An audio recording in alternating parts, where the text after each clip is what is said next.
Malta għandha fost l-inqas prezzijiet tal-petrol u d-diesel minn fost il-pajjiżi kollha tal-Unjoni Ewropea. Dan ħareġ skont l-aħħar bulettin tal-ġimgħa tal-prezzijiet taż-żejt. Minn dawn iċ-ċifri ħareġ li Malta għandha l-irħas prezzijiet tad-diesel minn fost il-pajjiżi kollha tal-Unjoni Ewropea. Dan hekk kif il-prezz tad-diesel f'pajjiżna u ta' euro u 21 ċenteżmu għal kull litru. Bil-prezz medju Ewropew tad-diesel u ta' euro u 86 ċenteżmu għal kull litru, ferm aktar mill-prezz li taħallsu il-konsumaturi f'pajjiżna. Dan fil-waqt li l-ogħla prezz tad-diesel minn fost il-pajjiżi kollha tal-Unjoni Ewropea ġie rreġistrat fid-Danimarka li hu ta' 2 euro u 11 ċenteżmu għal kull litru.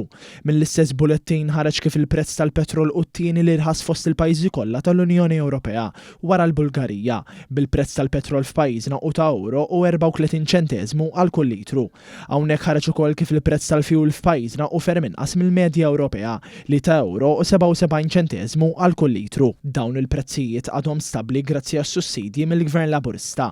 Fl-aħħar jiem minn wara li eskalaw tensjonijiet fil-Lvant Nofsani, il-Prim Ministru Robert Abela wkoll reġa' ta' garanzija li l-prezzijiet tal-fuels bħal dawk tal-elettriku u l-gass se jibqgħu stabbli bis-sussidji biex il-piżijiet ma jinġarrux mill-familji u n-negozji lokali. Il-Ministru għall-Finanzi Clyde Caruana qal kif fil-Parlament kif Malta għandha war chest ta' 250 miljun euro li jistgħu jintużaw biex jilqgħu għall piżijiet f'każ li l-konflitt fil-Lvant Nofsani ikompli jeskala.